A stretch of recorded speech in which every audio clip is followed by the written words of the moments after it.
Hello to you and welcome along to today's United Kingdom talk. Chris Reardon is my name. Nice of you to join me as always. Now, there's probably technical people all over the place screaming, who were screaming at the last show, saying you didn't tell us what was wrong with the new computer.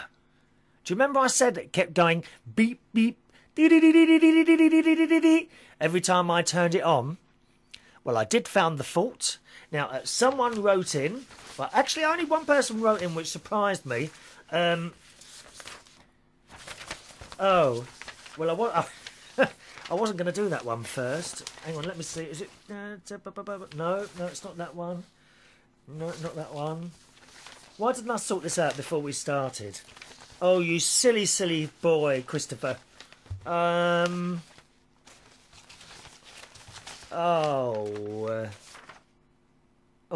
is this the one? No. Oh, you silly boy, Chris. I should have found this email before we started. Oh, now what have I done with that? Imagine, it's mad, isn't it? Getting confused. But, I mean, when you get confused right at the beginning of the show, there's not much hope for the rest of it, really, is there? You know? It was definitely here somewhere. Well, I can't find it now. How mad is that? Oh, well, someone emailed into the show and says, could it possibly have been a problem? Can you hear more bits of paper here? Could it have been a problem with the monitor? Because two computers were sharing one monitor. One monitor.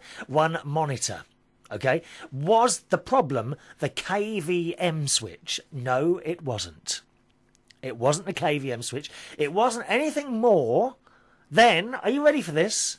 One of the keys on the computer keyboard was stuck down. The W was stuck down, and I didn't notice it until until actually I rung up Dell customer support or whatever they are. You know, this number that you ring if you get a new computer and you've got a problem with it. So I rung this number.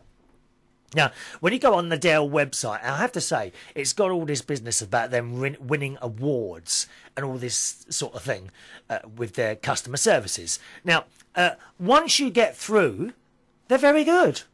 No problem. Went through to this bloke in, I think he was in India. Very nice chap on the phone. But actually getting to him was another story completely. If you want this, it's the old story. Press 1 for this, press 2 for this, and then you get through to someone. Then you have to do it again. Press 1 for this, and then again, and then again, and it just goes on and on and on.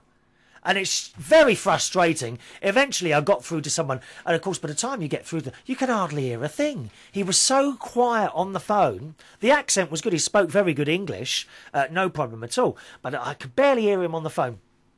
And I told him the problem. I said, there is a W stuck on the keyboard. Because by now I'd realised what... And the fact that the W was stuck down, of course, when you start the computer up, if you've got a key stuck down, it goes beep, beep, beep, beep, beep, beep, beep, beep, beep, beep. And I thought, oh my, thing's going to explode. I mean, you don't know what sort of people have said. We might have terrorists. It might have been a terrorist sent me my new computer, trying to get at me. Do you think that's possible? Could it it could happen. Don't tell me it can't happen, because it can, dear. It can happen. Anyway, so there I am, chatting away on the phone to the man at Dell, and he said, have you tried removing the key? As in the W on the keypad. Look, it's here. My brand new keyboard. And that was the offending button there. The W on the keyboard is the one that was stuck down. And I said, well, no. I said, I don't know what to do. He said, try removing it gently. So I got my my paper, my envelope, what do you call those? Envelope openers, which my friend got me from Cyprus years and years ago. It was a little old lady. She died a couple of years ago. Her name was Jean. And I used to work with her when I was at British Telecom. We were both answering directory inquiries. I've spoken to you about her before. Lovely old lady, Jean Highland her name was, and she lived in Putney, which is in southwest London. Anyway, she had a little holiday home in Cyprus, and she brought me back this little paper opener, which is a little bit bent at the end now. Can you see that? I thought, who's that guy who rubs spoons and things and bends them? What's his name?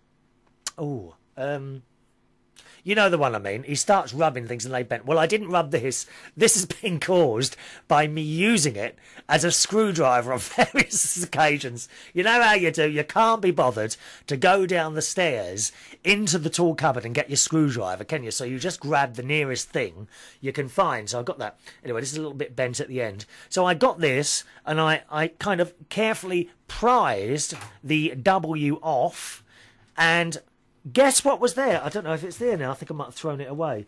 Guess what was under the W? A little screw. There was a little screw. I don't know where it came from. Tiny little screw.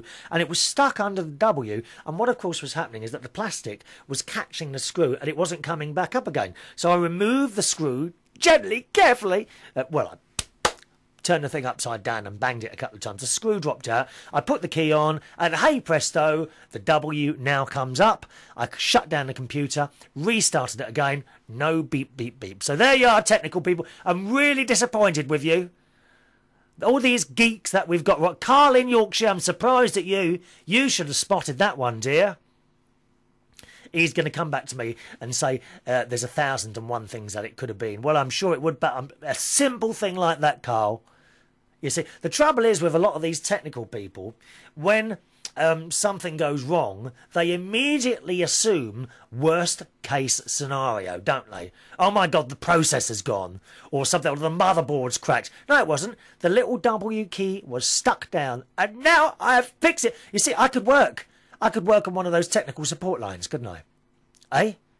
I could work on a computer. Technical, hello? Would I have to put on an Indian accent, though? You have to do that now, because they're all in India. Technical support. Good evening. May I help you, please? Yeah, something like that. Eh? Could I be technical support? Reardon's technical support. We have got someone who's been doing technical support, actually. Young Joe from AmericanTalkUSA.com. You don't mind me calling it that, do you, Joe? Our sister program. AmericanTalkUSA.com, who assisted me with the iTunes buttons that you can now find on the main United Kingdom Talk website, okay? If you now want to subscribe to iTunes direct from UnitedKingdomTalk.co.uk, you can do. And you select either the audio part of the programme or indeed the whole video part of the programme. There's two buttons there, one for audio at the top, one for video at the bottom. Now, if you can't find them, very simple. Go to UnitedKingdomTalk.co.uk.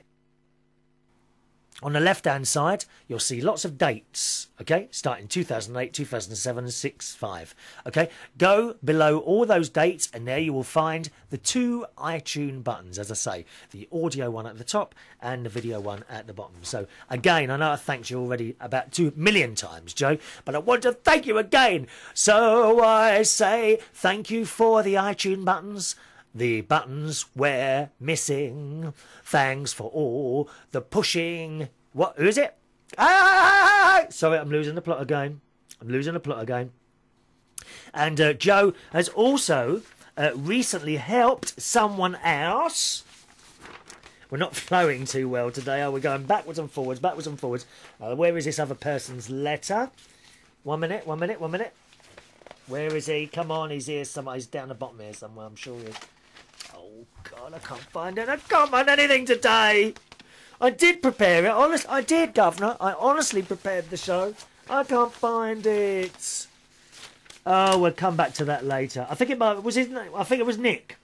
I'm sure it was Nick, who's moved from Slovakia to Australia. There we are, Nicholas. Look, here we are. Nicholas.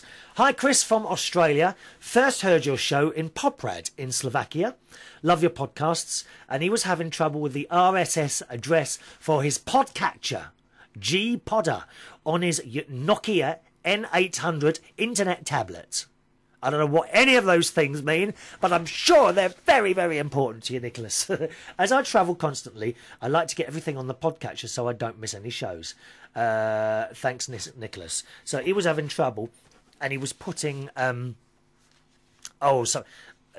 don't know, something stroke RSS. And Joe from AmericanTalkUSA.com kindly replied to his request, and he is now able to receive all the shows and the music ones as well. So, Nicholas, we are pleased to help you. And why have you moved from Slovakia to Australia?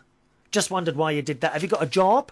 If so, what do you do? Come on, tell us a little bit more about yourself. We like to get involved, okay? We like to get involved. There's an email address to the show if anyone wants to join in. It's chris@unitedkingdomtalk.co.uk. All right, chris@unitedkingdomtalk.co.uk. Incidentally, talking of Carl in Yorkshire, another great asset to this little programme because he often points out technical anomalies or little problems that I've had, and he's very helpful, Carl.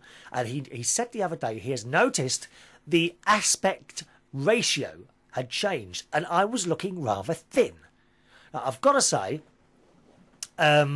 it doesn't look that different to me, but yeah, I take your point on board. It does actually look slightly different. I don't know why. I did do a little search on the YouTube thing, because I know you watch on YouTube, and it would seem there are other people on there that have noticed the aspect ratio on YouTube has changed. So I wonder if they've done anything. I'm not sure about that. All right, Carl. So thank you very much for that, as always. We do like Carl. He's a good lad. He's even offered to upgrade my old computer, which I may do. The thing is, at the moment, I'm actually using 2 computers now. I'm using the brand new one to record the video side of things, and the old one to carry on recording the audio side of things. Because there's nothing wrong with the old one. Fantastic piece of kit. All right, so that's what, and also that's what the beep beep noise was. The W key was stuck down. I'm really disappointed with our technical people here. Very disappointed that no one spotted that, but there we are. Now it says here, why does it says there Robert's Facebook message? I wonder what that's about. Hang on, I might have to read something out to you here that I've forgotten. 1 second now. Let me just do something here. Don't want to miss out any emails. We don't like to miss out emails. While I'm doing that, I have to tell you, last night, bit of a disaster last night when I got home, was 3 o'clock in the morning. Okay, 3 o'clock in the morning. Now, whenever I come back from working at a gig somewhere, either DJing, oh, hang on, it's just come up now. I always, when I get in, I have a cup of tea and a piece of toast. Right? Now, you know what I'm like, saving energy. Right, hang on, let me just bring this up here. Let me find this email from Robert. Because he sent that via the... there it is. I think that's the one there. There we are. Yep, that's the one there. Here we are. Yeah.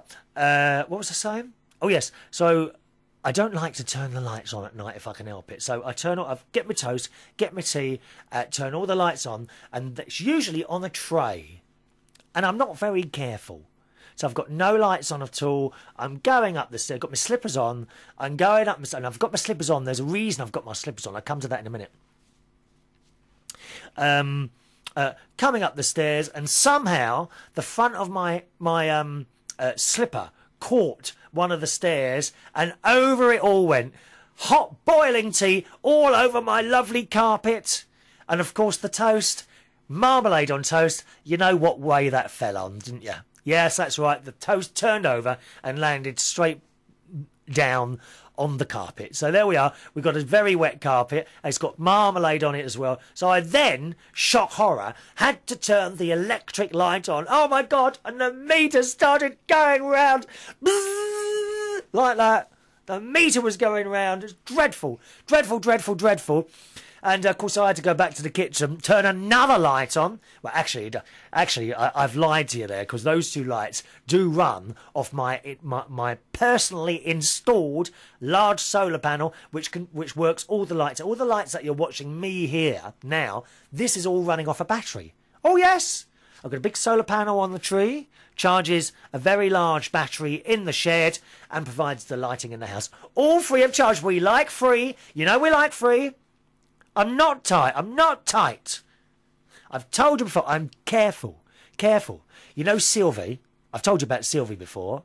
Yeah, she's the landlord's mother who works at the steam coach. She thinks I'm really tight. She always goes on at me because I don't spend any money. What on? What do you want me to spend money on, Sylv? I've asked you time and time again, dear. What do you want? She goes, why don't you spend something? What do you want me to buy? I don't want anything. I don't have an expensive life.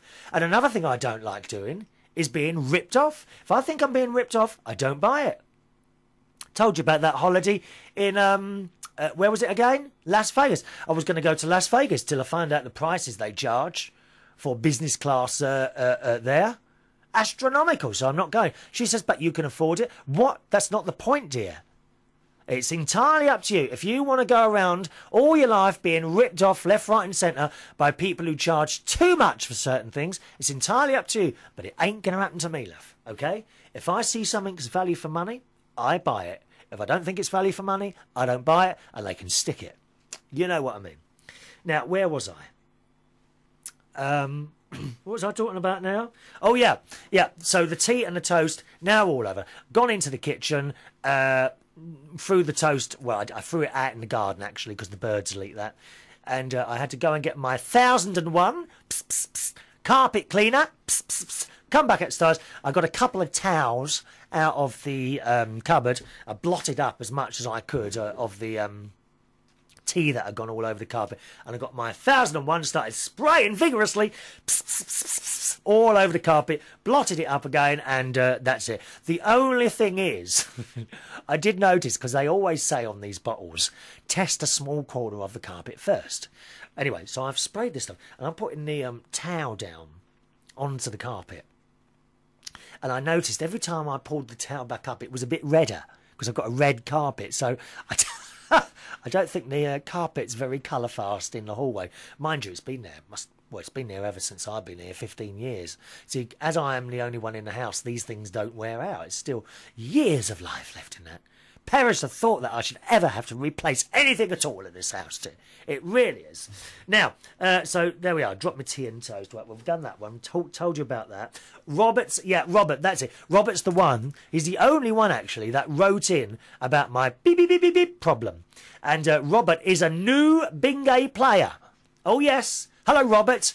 Pleased to meet you, sir. He came for the first time, I think it was the first time he played, last Tuesday, where we do Bingay every Tuesday. West 5, Pope's Lane in Ealing, 8 p.m. to 12 midnight, if you want to come down anytime, okay? On Tuesday nights, 8 p.m. to 12 midnight, Bingay at West 5, Pope's Lane in Ealing.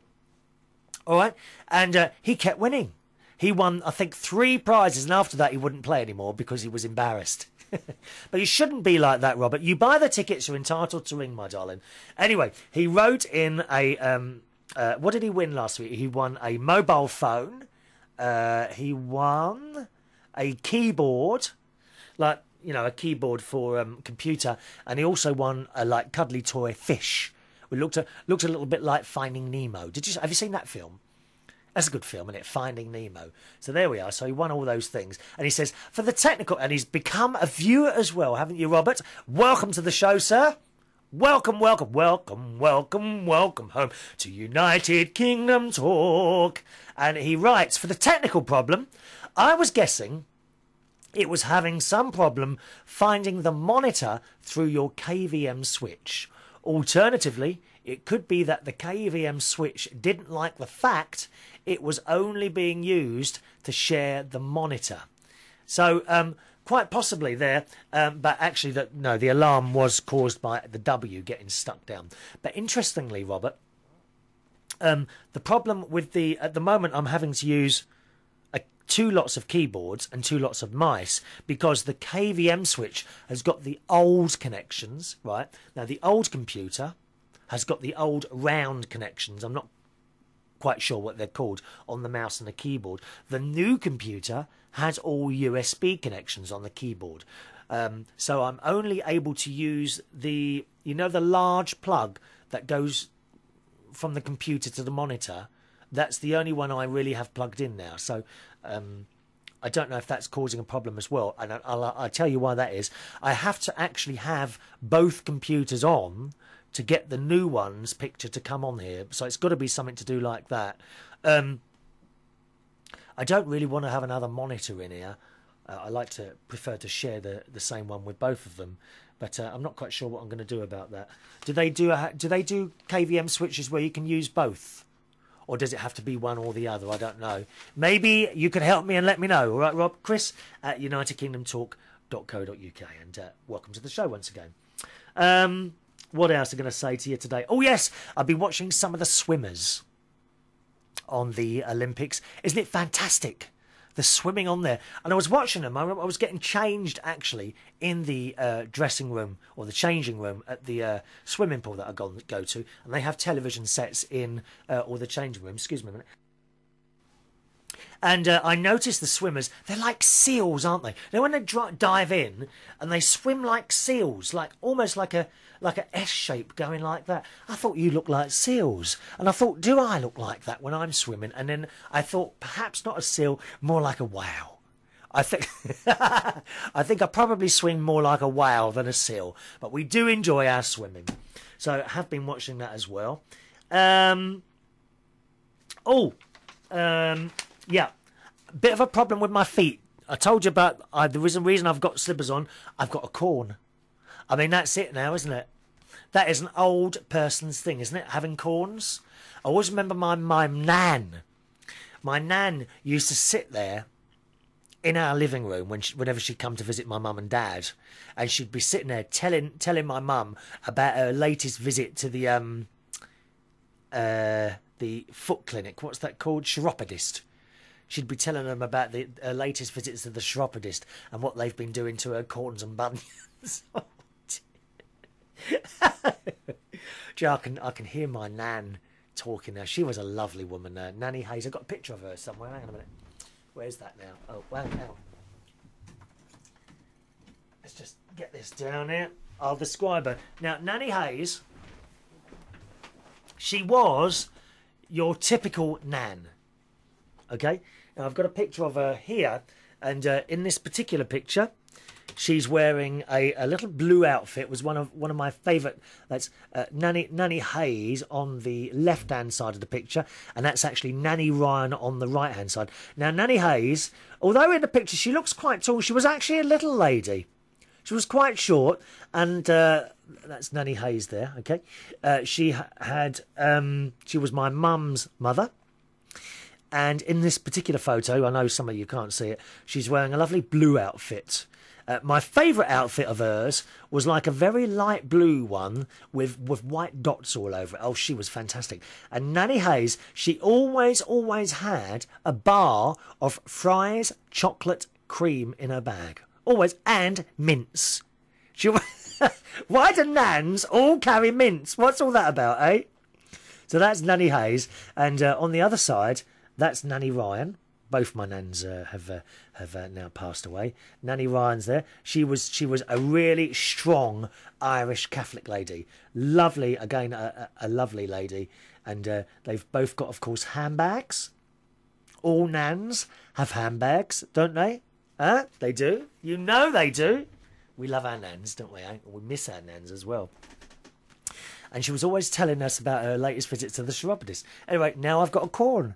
I've actually got a corn on my foot. But I've been to the, I was going to say the dentist then. Oh, he keeps ringing up for another appointment. Oh, do you know what I do? I leave the answer phone on. I get fed up. Whenever it's time to visit the dentist, they start ringing. And I think, oh, I'll ring you when I want the appointment. It's just annoying, isn't it? I suppose they've got to get the money in somehow. I leave, most of the time, the home phone now is on answer phone because I can't be bothered to talk to these people. And you get all those other people trying to sell you things as well, don't you? Anyway, so I went down the chemist. I was going to go to the doctors, but my sister said, why don't you go to the chemist and ask them? So I did do. So I went in the chemist, and rather unusually, there was no one in there. I was the only one there.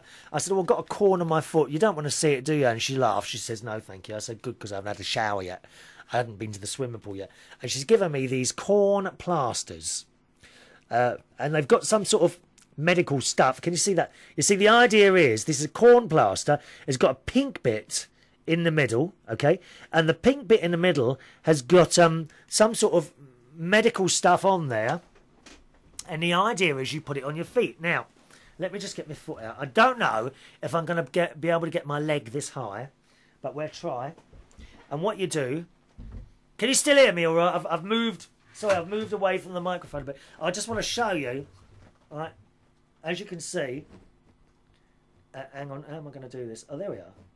As you can see, I've put a plaster on that poor little Tootsie, okay? And It's already much better now, because you see the foam bit around the outside that takes the pressure off. Apparently, most of the pain, which I know now to be true because it's worked, is caused by that area of hard skin pushing into the toe. So you put that circular thing, and you see it's foam around the outside, and that stops the pressure, and it feels much better now. So I've just got to wait for that corn to go down. I don't know how long they take. Anyone else had a corn? Have you had a corn at all? How long does it take to go down? Huh? Because I'm hobbling, you know, I mean, I'm not hobbling around so much now. Not now I put the plaster on. But if you've had a corn, can you tell me how long they take to go, please? Thank you. Let me know. Chris at UnitedKingdomTalk.co.uk. Chris at UnitedKingdomTalk.co.uk. I've also purchased a new book. Now, you know Rob the Viking, yes? Bob, in Iceland, yes? And I've been corrected this week by several people. I made a dreadful mistake a couple of shows ago. I'll come on to that in a minute. But I've purchased a new book, which Bob in Iceland recommended, The World Without Us. And I've already started reading it. Look, I'm already this way through, this far through. And basically, it's about the world. If we were to all suddenly disappear, we're not talking about gradually. If everyone was gone, right? Well, a few things there. For example, I'd be talking to myself then, wouldn't I? There'd be no one watching. Wouldn't that be dreadful? My God, I'd have to watch myself. I can't think of anything worse than that. Anyway, so this book is about what would happen to the Earth if we were to all suddenly disappear. And it's a very, very interesting read. I bought it from Amazon.com or Amazon.co.uk. I can't remember what it is now. Very quick. I ordered the book, I think, on Wednesday night. By Friday, I had it. Very, very good service. I'm impressed by that. Amazon. Have you used Amazon before? Oh, you can buy books online from various different places, I know. But in this instant, I bought from Amazon. Very pleased with the service. And a really good read, that, okay? Once again, it's called The World Without Us by Alan Wiseman. Really interesting. To see what would happen to New York, for example, and the subways. I've already read that part of the book, and I didn't know, but it's really a constant battle, apparently, trying to keep the water out of the subways in New York. And apparently, the whole load of how many pumps was it? I think it was 297 pumps. I don't know if I've here we are. There's a bit here. Let's have a look here. Here we are. I'll read this bit from the book. 753 pumps. Now, funny how they know that exactly, isn't it? He says, think about those pumps. New York subway system, an engineering marvel in 1903, was laid underneath an already existing burgeoning city. As that city already had sewer lines, the only place for subways to go was below that. So we have to pump uphill. And I didn't realise that they are constantly having to pump the water out of the New York subway all the time. And occasionally pumps fail, of course. So everything that moves fails eventually. Except, of course, me.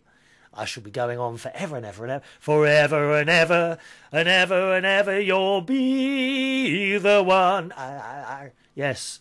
Who is it? So, yeah, they're constantly pumping up the water, which I didn't know. Didn't know that at all. So, a very interesting read, that. If you like that sort of... And it tells you about how trees would quickly start growing again. And you've only got to look at pavement cracks and you see weeds growing out of that. Well, certainly the weeds become bigger and bigger. And it wouldn't take long, I don't think, for the world to go back to what it was before us, which was probably actually a better place. I hate to say that. You know, or maybe not. Maybe there's just too many humans. Do you ever wonder that? Do you ever think that? Because I do. I think there are too many of us. There's too many of us, which means there's no fish left. We're running out of things left, right and centre. We're polluting the planet. You know, at some point, Mother Earth will correct this somehow. It doesn't matter how hard we try and survive. Well, I mean, we already survived certain things. I should be dead. I had a burst appendix 12 years ago. That should have killed me. You know, well, it's true. I mean, I don't mind admitting that. And a few other things. What about a simple thing like a sore throat, something like that? That kills people if they don't get the right drugs. Doesn't it, with the antibiotics and all that? The world, believe me, Mother Earth at some point will correct this. How? It could be an ice age. It could be a virus. Probably something as simple as a virus, I reckon. That'll knock a few million of us out of the way, and then the world will start perhaps being able to correct itself a little bit better. But if we were all gone, that's what this book deals with. What would happen when we were gone? All right, then. Let's do some emails. First of all, I have been corrected by a couple of people. First of all, none other than Dusty O, who is a person who works on the scene here in London, doing DJing, karaoke. Oh, she does all sorts of things. And she said, I didn't know you was a viewer. Welcome, Dusty O. My little friend Dusty. She says, no, Iceland is not Greenland. Because I thought Iceland was Greenland. I didn't know that. They are two completely different countries. They were once part of the Kingdom of Denmark, but have both received independence. Look at the map. I'm shocked you didn't know that, dear. And she says, now my question for the show. Who is the ugliest drag queen in the world? Discuss. I bet no one will answer that. Thank you, Dusty. She is my first correction. I gather you do a little bit of correcting as well. Is that right, Dusty? Also, Jean, a friend Jean, also a recent viewer to the show. Welcome along, Jean, who's also become one of my Facebook friends, haven't you? And he says, all right. He says, by the way, are you now aware that Iceland and Greenland are two different places? And no, of course, I certainly wasn't. That's why you're all correcting me now, because you know I was wrong. I don't mind admitting it wrong. I was wrong when I'm wrong. It doesn't happen very often, but in this case, I was wrong. And look, of course, I knew I'd hear from him. Robert, Bob the Viking says, hi, Chris and friends of the United Kingdom Talk Show. On the Saturday show, you asked if Iceland was called Greenland. He says, alas, no. Both Iceland and Greenland are separate countries, although we are very close geographically speaking. Historically, though, they share a common history, for both countries have at some point in history come under the authority of Denmark. Indeed, Greenland still remains under the Danish crown. I think I'm correct in saying that Greenland is the largest island in the world. And he also says, Akureyri phonetically is Akureyri. Akureyri. Is that right? That was the name of a town there. Akureyri, from Bob the Viking. So thank you there. You see, if I'm ever wrong, please feel free to correct me. I don't mind. I don't mind you telling me when I'm wrong. All right? Now, where are we going? I've just dropped another bit of paper here. Oh, so many bits of paper everywhere. Okay. Good afternoon to Ross P, who recently, I mentioned to him in a last show, didn't I? He's recently started doing his own talk podcast, and I will be trying to get him on the phone in the next few shows, okay? And he says, heard you say Friday the chip shop, as in F-R-Y-D-A-Y. Yeah, there's a chip shop in Brighton called Friday. He says, there are some chippies. Now, chippies, if you're in America, you might not know what that is. A chippy is slang for a fish and chip shop. Okay? So if you're in London and you want a chip shop, say, excuse me, mate, can you tell me where the chippy is? Shall we try that now? Shall I try and teach you a little bit of slang English? Eh? Let's try it again now. You ready? Repeat after the tone. Okay, you've got to repeat after that. Ready? Here we go. Excuse me, mate, can you tell me where the chippy is? Did you do it? Try again, boys and girls. Is it too much in one go? We'll do it in bits, shall we? Let's try the excuse me, mate, first. Remember? Repeat after the tone. Excuse me, mate. Try again. Excuse me, mate. Right, and now the next bit. Can you tell me where the chippy is? Doot. And again. Can you tell me where the chippy is? Doot. Now, all together. Excuse me, mate. Can you tell me where the chippy is? Doot. Last guy. I bet Carl in Yorkshire can't do it, can ya? Here we go, once again. Excuse me, mate. Can you tell me where the chippy is? Doot. That's how you got to ask. Okay? That's what a chippy is. A chippy is a fish and chip shop. He says, there are some chippies here in Norwich. The Codfather Fish and Chips. I like that one. The Codfather. He also says, on the subject of Ian Lee, who does this radio show here in the UK, I'm not a fan of Ian's. I've spoke to him on the phone once. I found him very blasé. Very blasé. Take it or leave it. And quite honestly, I'd rather leave it. He says, but Ross Pete is a great fan of Ian Lee, and he says, you leave Ian Lee alone, or I will never ever listen to you again, and I will personally make sure everyone else in Norwich doesn't either. Take it back, or your most loyal and longest listener ever will be forced to cancel my iTunes subscriptions to you, and I will play American Talk USA on repeat 24 hours a day. What a liberty. Well, if you want to do that, fine. I run a very good customer services here, Ross, and the answer is, if you don't like it, turn it off. That's what the button's for. And besides, if you're leaving me to go to AmericanTalkUSA.com, that's fine as well, because Joe from AmericanTalkUSA.com is a very good friend of mine. And I am actually, Joe, I'm going to elevate you today. Are you ready? I'm going to elevate you today for all your help to head of United... We need a bit of music here. Hang on. Oh, I haven't got one ready. Oh, I haven't got one ready. Oh well. I'm going to elevate Joe from AmericanTalkUSA.com to head of technical support. Thank you, Joe. There we are. You see, it's all coming together. We've got Joe from American Talk USA, head of technical support. Do you like that? And we have Wayne, anonymous. Now, what are you head of? I can't remember. It was something you emailed in the last show, wasn't it? Which was a very close to... You were very close to the line on that one. Weren't you now, Wayne, eh? He says, and Ross also says, you read out my emails at last. Well, I'm sorry, Ross. We got very busy. We got very behind with the emails. We suddenly had a load in, and they take a while to catch up.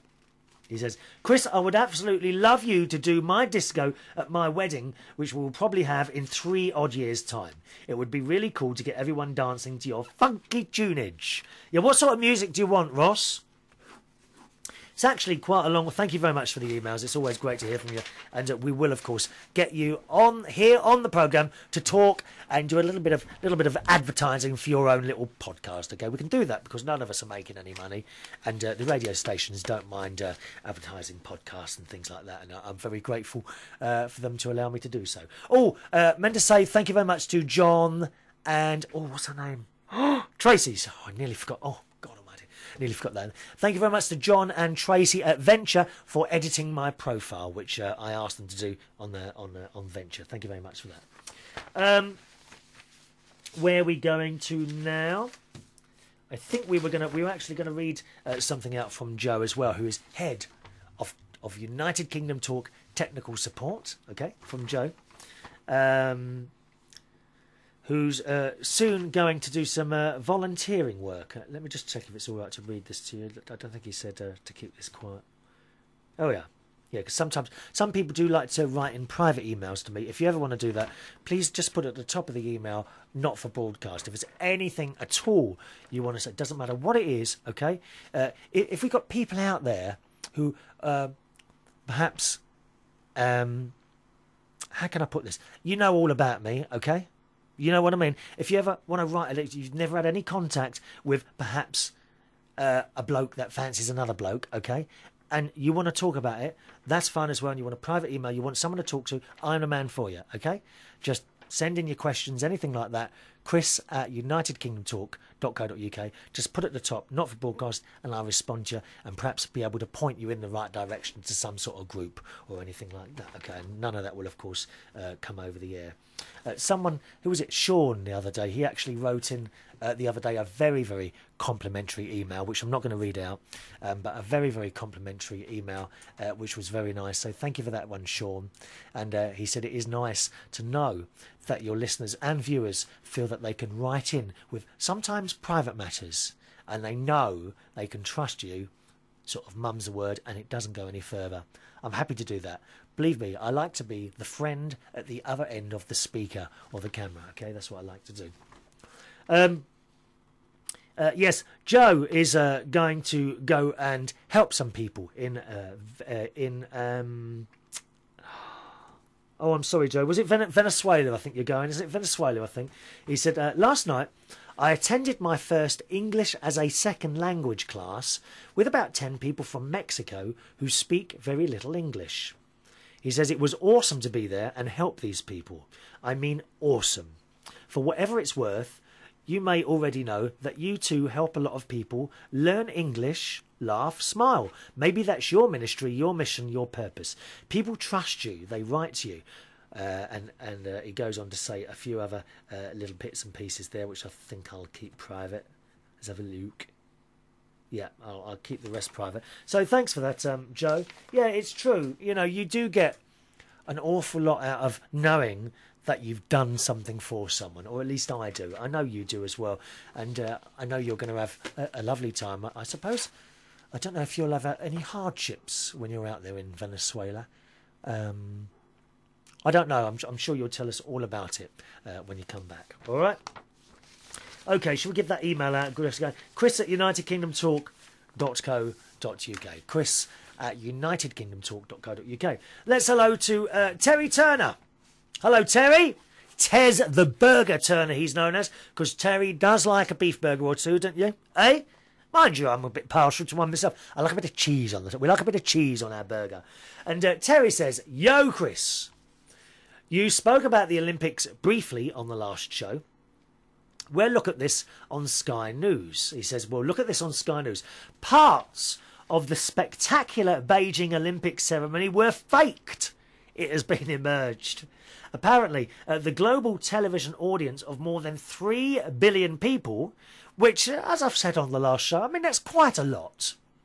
Marginally more people than watch or listen to this show, possibly. I don't know. Maybe just 1 or 2 more people watching the Beijing Olympics as listen to this show. But anyway, more than 3 billion people watch in amazement as a series of giant footprints outlined in fireworks proceeded through the night sky from Tiananmen Square to the Bird's Nest Stadium, except they were watching a computer animation.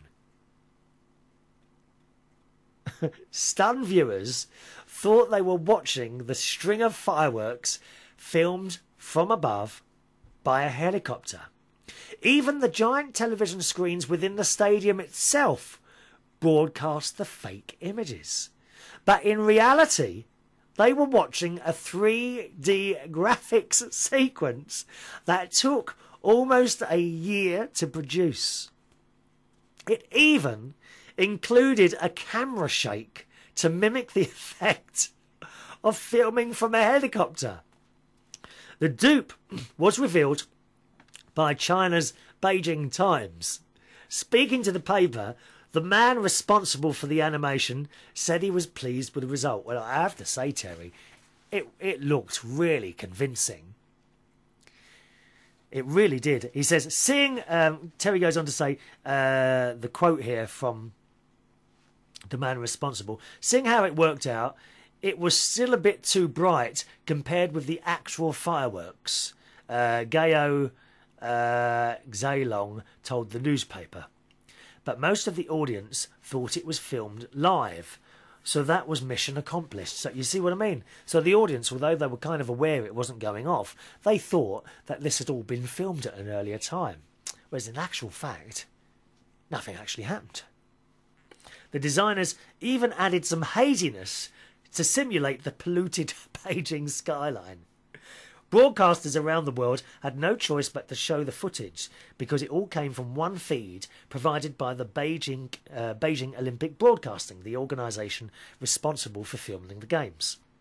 The ceremony has also been strongly criticised by architect A. Weiwei, who helped design the Bird's Nest Stadium. Writing on his blog, Mr. A described the ceremony as a recycling of the rubbish or fake classical cultural tradition, a sacrilegious visual garbage dump, and an insult to the spirit of liberty, low-class sound play that's just noise pollution. He was directly critical of China's ruling Communist Party, characterising the ceremony as a showcase of the reincarnation of the Marxist imperialism, the ultimate paragon of an all-embracing culture of fascist totalitarianism, an encyclopedia that encompasses total defeat in intellectual spirit. Mr. A helped design the stadium along Swiss architect firm Herzog and Meuron. But since then, he has become an outspoken blogger against the Olympics and the Chinese regime. Unusually, he has not been censored by the authorities. Organisers said that the footprint fireworks were there for real, but thought unsafe to try and film them, so they recreated them instead. So, regards from Tezza the Burger Turner. So, I don't know what you think about this. I've said since the beginning of the Olympics, I think the peoples of China have done a damn good job of hosting this Olympics. Fantastic. And if the fireworks were not really there, if it was just a 3D graphic sequence put together on a computer, does that matter? The opening ceremony is it not a TV show? Well, how many explosions and other effects on the TV do you think actually happen, and how many are pretend? And I've got to say, I don't think it makes any difference whether they were. You see, of course, you know, if they've used real fireworks, you would have had all the Greenpeace people and all that. Oh, they're shoving all this smoke up into the sky and all that. So they can't win, really. And I've said a couple of times in the last few shows, I think the Chinese are a very, very misunderstood country. I would love to go there. Since watching those Olympics and seeing how it all works, I think I'd quite like to go to China. But I'd also like to go to the poor parts and see how people live like that. I wonder if we've got anyone that's been to China. Yes, Suko, I can hear you shouting now at your loudspeaker, at your computer. Have you been to the poorer parts of China? What's it like there? Maybe we used to have a couple of Chinese listeners. I don't know if they're still with us. What's it like where you live? I don't mean to sound like I'm putting anything down here, but if we do have any Chinese viewers or listeners, do you have everything that I have here? For example, electricity, gas, fresh running water, or do you have to go and get it out of a well? Obviously not in Beijing, but in parts of China, because it's a very big country. Do you have parts of China that don't have these things yet, and are they sort of coming? I'd be very interested to know that. Do let us know. Chris at unitedkingdomtalk.co.uk. And also, what do you think of the opening ceremony? Okay, so some of it was fake. Is that any difference to anything else nowadays? I will stick up for that. I will stick up for that opening ceremony. It was just a marvellous piece of television that I think will go down in history. I'm hoping that it's going to come out. I didn't have a look yet. I'm hoping that the whole thing's going to come out on DVD, and I shall rush out and buy that. Fantastic opening of all the 3D and whatever. Anyway, thank you for that one, Terry. Nice to hear from you, sir. You don't often send us a nice long email for that, so thank you very much. Hello to Matty. It's Matty in Australia. Now, Matty, I need to ask you a favour, my darling. Okay? Matty has become a regular correspondent to the show. But you send like a couple of lines and then send an email. Can you, you know, when you've watched a show, I think what you're doing is watching. It's a bit of cheek for me to ask you. I hope you don't mind me asking you this, Matty. But instead of doing like a couple of lines and then sending an email and then a couple, because what happens is I end up with about 10 bits of paper and I have to try and sort them all together, and then sometimes you repeat yourself. Can you do sort of one email for a show rather than about 7 or 8, because it gets a little bit confusing. Hope you don't mind me asking you that, darling. All right. I do appreciate your emails, and please keep sending you in. But instead of doing like 3 or 4 per show or more, I mean, all that. Look, 1, 2. How many we got here? 1, 2, 3, 4. There's 6 here, all referring to one show, and they're all like a couple of lines each. Can you put the whole thing into one long email, and it'll make it much easier for me? You don't mind me saying that, do you? Oh, please don't turn off now. I haven't upset you purposely. Anyway, Matty writes, "Hi Chris, I enjoyed watching your last 2 shows." He says, "Do I look like a Tasmanian devil to you?" No, you don't. You don't look anything like a Tasmanian devil. You have to sharpen your teeth first. He says, "You were really funny when you read out my last email about the girl cackling. It's caggling. You say caggled. Caggled. Oh, someone's screaming outside. Caggled, cackling, laughing, and drove teacher mad. You sounded funny when you did a reaction of her. What, the laughing? Ah! Ah! Ah! Here's a way to laugh. Here, try this way of laughing, everyone. You ready? You're like this. You know my noise? Right. Well, I've got a laugh that goes with it. Are you ready? Try laughing like this.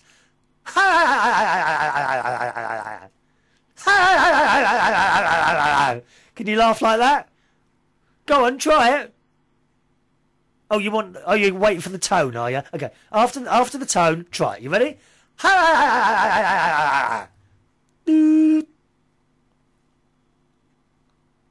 Now try again. Ready?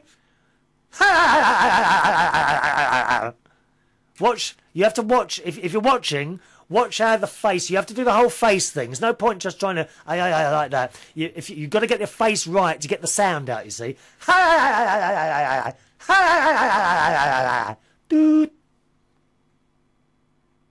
Very good. Very good. We'll have you doing these noises. Did you try it, Matty? He says, "You really do sound like a wicked witch of the West from The Wizard of Oz. You could be an actor." Oh, would I like to be... he says, would you ever want to be a movie star? I'd like to be in movies. I don't know about this whole star thing. I don't think I'd want the lifestyle, Hollywood and all that. It's not me at all. I don't like the glam and glitz and endless spending and all that business. It's not really me. But I would like to be in a... Yeah, I'd love to be in a movie. Love to be in a movie. Matty says, "You'd be good in a movie. I could imagine you in it. The last movie I saw was the new Batman film, The Dark Knight." He says, "It was very boring, and I was so bored out of my brains in it that some Hollywood movies do lose the plot of enjoyment. Sometimes one of my favourite Hollywood movies are that movie called Scrooged with Bill Murray in it." I haven't seen that. "And I like the Indiana Jones movies. I like those. And also the Mummy movies. They're more interesting to watch. The Dark Knight, for me, was too violent. All it's about killing people and money that people get brainwashed from watching them. And they do get very boring watching the same thing over and over again with no storyline, or you lose interest in the movie, or you can't follow the story in the movie very well. I mostly like comedies, family and adventure movies, and sometimes the scary ones. Do you like Disney movies?" I quite like Disney. One of my favourite Disney movies of all time, I think it's a Disney movie, is the one with the dogs. The dogs and the cats, and they get lost and they have to walk home. I can't think what that's called now. Was it something to do with friends? Is there 2 or 3 dogs in it, I think, and a cat or 2 cats? I can't remember now. And they get lost somewhere. It's years and years old. And then they find their way home. Does anyone remember what that film's called? Please let me know. Chris@UnitedKingdomTalk.co.uk. He says, "It depends what mood you're in, doesn't it? He says, and these days it costs a lot to go to the cinema. I have a feeling that they may shut down in future because everything is on video and DVD these days, and some people can't afford to go to the movies a lot these days. Take care. From Matty, your Tasmanian devil. Yeah, I still enjoy going to the pictures. You see, the secret is go to the picture, buy your cinema ticket, and don't buy anything else. Don't be conned in to buying their very expensive drinks, their overpriced hot dogs, and their overpriced popcorn and sweets and all that business. Don't touch any of that, and you'll be fine. I think there's a great deal to be said for going to the cinema and watching them. Certainly Star Trek films. I like to watch James Bond. I wanted to go and see Mamma Mia. I actually didn't get to see that in the end, so I guess I'll have to wait for that one to come out on DVD. But certainly horror films and things like that, yeah. And unfortunately, Matt, I was also mentioning, did he see the opening ceremony for the Olympics? And he didn't. He says, I love your cheeks and smile and face. It makes me go bonkers. Little wrinkles do you good. Pardon? He said, what's it like being 40-something? You love mentioning my age, don't you? It's nothing. I love it. I'm quite happy at 40. I wish a few people more would fancy me. But it's one of those things. I'm trying to get used to it now. Phew, wrinkles. What's it like being 40? It's all right, thank you very much. And you'll get there quicker than you think. Just think, when you'll be 40, I'll be 60-odd. I'll still be doing these shows, don't worry. It says, I love your little teddy bear you got, Little Devil. It got Little Devil written on it, just like Tasmanian Devil. Thank you, Matty. It's time for me to go, boys and girls. Thank you, as always, for joining me here for United Kingdom Talk. Another show very soon. Don't forget the email is chris@unitedkingdomtalk.co.uk. chris@unitedkingdomtalk.co.uk. See you soon. Bye-bye.